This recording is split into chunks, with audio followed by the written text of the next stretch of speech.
Saudi আরবের ভালো দিকগুলোর মধ্যে অন্যতম একটা দিক হচ্ছে এবং সবচাইতে বড় দিক এবং ভালো দিক হচ্ছে যে এই দেশে সালফে সালেহিনের আকীদা পোষণ করে এদেশের লোকেরা।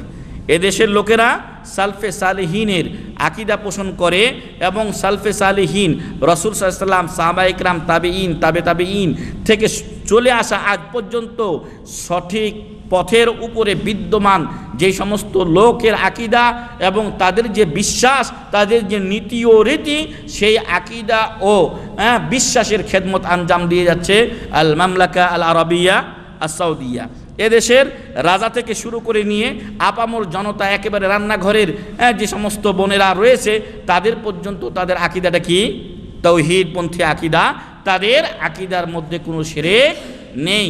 হয়তো দেখবেন যে যেই ছেলেটা রাস্তাতেও বখাটে হয়ে ঘুরে বেড়াচ্ছে, ওর মধ্যে যে অনেক সময় যে তাওহীদটা পাবেন, আমার দেশের মৌলভী সাহেবের মধ্যে অনেক সময় সে তাওহীদ পাওয়া যায় না। কটা লোকের ভিতরে আপনি এখানে তাবিজ কবজ দেখেছেন কি? রাস্তায় তারা বখাটে করে, এরা তো বিপদগামী, অনেকটা বিপদগামী, কিন্তু তাদের গায়েও কি আপনি তাবিজ দেখেছেন? কিন্তু আমাদের দেশের মৌলভী সাহেবরা, টপ টেরর মৌলভী, হাই লেভেলের, ওরা তাবিজ বিক্রি করে।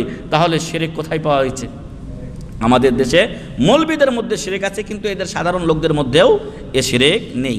যদিও ভুল ভ্রান্তি মানুষেরই হয়ে থাকে, মানুষের হতে পারে, তবে আল্লাহর রহমতে সালাফি আকীদার ধারক ও বাহক এই বিশ্বের বুকে যেই দেশটি এই খেদমত আঞ্জাম দিয়ে যাচ্ছে, এটাকে ধারণ করছে, এটার উপরে তার সন্তানদেরকে লালন পালন করছে এবং বাহিরের লোকদেরকেও এ পথে আহ্বান করছে, সেই দেশটি হলো আল মামলাকা আল আরাবিয়া আস সৌদিয়া।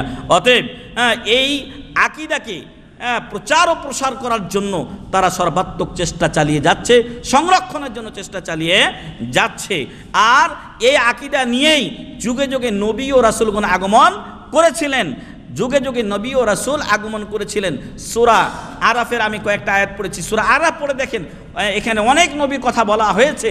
প্রত্যেক নবীর বাণী ছিল ইয়া কওমি ইবুদুল্লাহ মা লাকুম মিন ইলাহিন গায়রু, হে আমার সম্প্রদায়, তোমরা আল্লাহর ইবাদত করো, তিনি ছাড়া তোমাদের সত্য কোনো মাবুদ নেই।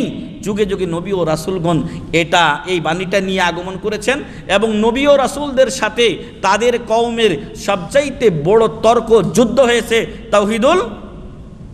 কোন তাওহীদ নিয়ে? তাওহীদুল উলুহিয়া নিয়ে। জি, কই জবাব নাই কেন? জানা নাই, তার জন্য জবাব নাই নাকি? তো সবচাইতে বড় যে যুদ্ধ হয়েছে কওমের সাথে নবীদের, সেটা হলো তাওহীদুল উলুহিয়া বা তাওহীদুল ইবাদা নিয়ে। অতএব এই যে তাওহীদুল উলুহিয়া ইবাদা, এটার ক্ষেত্রে সৌদি আরবের জুড়ি মেলা ভার। প্রায় দেশগুলোতে আপনি দেখবেন মাজার আর কবর ইত্যাদিতে ভরপুর। আমাদের দেশ তো ওলিয়া উলিয়ার দেশ, এবং এটা নিয়ে আমাদের দেশের মৌলভী সাহেবরাও গর্ববোধ করে। ওলিয়া উলিয়ার কবর বুকে ধারণ করে ধন্য হয়েছে বাংলাদেশ। ধন্য নয়, গজবের কারণ হয়েছে। কারণ যেখানে শিরকের আড্ডাখানায় পরিণত হয়, সেখানে আল্লাহর রহমত থাকতে পারে না। পৃথিবীর বুকে সবচাইতে বড় জুলুম হচ্ছে কি? ইন্না শিরকা লা যুলমুন আযীম। সবচাইতে বড় জুলুম হচ্ছে শিরিক। আর সেই শিরিকের আড্ডাখানা বুকে ধারণ করে সেই দেশ কি শান্তি পেতে পারে? না, অসম্ভব ব্যাপার। সম্মানিত ভাই এবং বন্ধুগণ, এই মামলাকা আল আরাবিয়া সৌদিয়া তারা সহিহ আকীদার ধারক ও বাহক এবং এটাকে হেফাজতের জন্য তারা সর্বাত্মক চেষ্টা চালায়। এবং আল্লাহর রহমতে আপনি এখানে এমন কোনো উঁচা কবর পাবেন না যেই কবরের পূজা করা হয়। আছে কোনো কবরের পূজা করা হয় সৌদি আরবে? দেখেছেন আপনি? এইখানে কোনো কবরের পূজা করা হয় না। এবং এইখানে কোনো আপনি মাজার পাবেন না যার উপরে আমাদের দেশে যে এই যে কবরের উপরে বানাইছে, কুব্বা বানাইছে। প্রত্যেকটা কবরই তো আমাদের দেশে কী হয়ে আছে, প্রায় যেগুলো মাজার যেগুলো, সেগুলোকে ঢাকা হয়ে আছে। ওইটাকে পাকা করে ঢেকে এটাকে আপনার চাদর চড়াইছে, কত কিছু। বরং যেই পীরগুলো মরেনি ওদেরও মেলাজনার কবর আগে থেকে বানিয়ে রেখেছে। আমি একবার ওই এমনি দেখার জন্য গেলাম মহাস্থানগড়ে, দেখলাম যে ওইখানে কয়েকটা মনে হয় কবর আছে। উপরে গেলাম, ওইখানে কবরের কাছে চাচ্ছে। আবার নিচে দেখলাম একটা কবর বানিয়ে রেখেছে ওইরকম ওর কাবার সহ, মানে মরলেই ঢুকাবে ওই কাবারে, ঢুকিয়ে দিবে কবরে আর ওই কাবার পড়িয়ে দিবে, এরকম উঁচাওয়ালা। তো সম্মানিত ভাই এবং বন্ধুগণ, সৌদি আরব সেই দেশ যেখানে কোনো আপনি কবর পূজা পাবেন না, সেখানে কোনো আপনি মাজারে কবরকে উঁচু করে পাকা করা হয়েছে এমনটিও আপনি পাবেন না। ওয়ালা মসজিদান বিহি কাবরুন, এমন কোনো মসজিদ পাবেন না যেই মসজিদে কি আছে? কবর আছে। কিন্তু আমাদের দেশে ভারতীয় উপমহাদেশে অহরহ জায়গা পাবেন যেখানে মসজিদের ভিতরে কবর দেওয়া হয়েছে। ওয়ালা তারা ফিহা মাজহারাম মিন মাজাহিরিশ শিরক, এবং বাহ্যিকভাবে আপনি কোনো জায়গায় শিরকের চর্চা হচ্ছে এটা পাবেন না। পাবেন নাকি? আছে আমাদের দেশে এরকম ওরস টোরস দিয়ে কোনো পীরের মাজারে বা ওইখানে কোনো জায়গায় এরকম আড্ডাখানা, গরু জবাই হয় ইত্যাদি খানাদানা চলছে, এরকম এই শিরকের আড্ডাখানা কিন্তু এই দেশে নেই।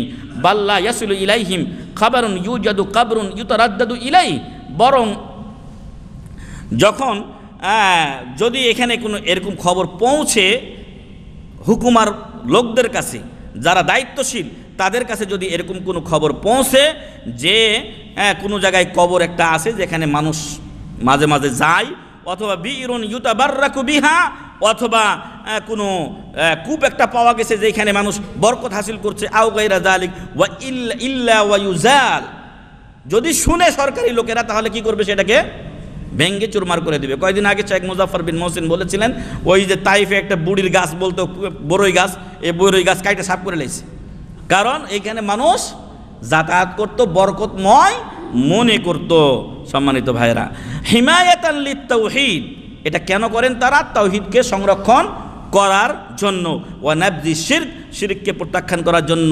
বাল ওয়াসাদ্দিল ওয়াসাইল আল মুআদ্দিয়াতি ইলাই, বরং শিরকের যাবতীয় পথ বন্ধ করার জন্য তারা সর্বাত্মক কাজ করে।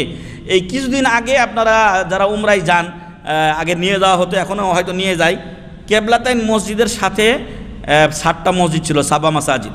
মসজিদগুলো এখন কি করছে? বন্ধ না হয় ভেঙ্গে টেঙ্গে দিয়ে এখন একটা মসজিদ করছে, নামাজ পড়ার দরকার হলে ওইখানে গিয়ে পড়ো, বুঝে আসছে। এবং হজ মৌসুমে যদিও পুরাতন স্মৃতি বলে কিছু জায়গা রেখে দেওয়া হয়েছে, কিন্তু সেইখানে প্রত্যেকটা জায়গাতে কি নির্ধারণ করা হয়? দায়ী নির্ধারণ করে দেওয়া হয় এর সঠিক ইতিহাস জানানোর জন্য, এবং যাতে করে এইখানে আবার ওই মাসা টাসা করে বরকত মনে না করে, বুঝে আসছে। তো এই দেশ হলো সেই সৌদি আরব। তারপরে এটা গেল একটা দিক যে সৌদি আরব সহি আকীদার ধারক ও বাহক এবং এর প্রচারক। শিরিক ও বেদাতের বিরুদ্ধে এদের কি ঘোষণা হয়েছে? যুদ্ধ ঘোষণা। হয়তো ভুলে যাব, বলে নেই, যদিও সেটা একটা আলাদা পয়েন্ট হওয়ার যোগ্য।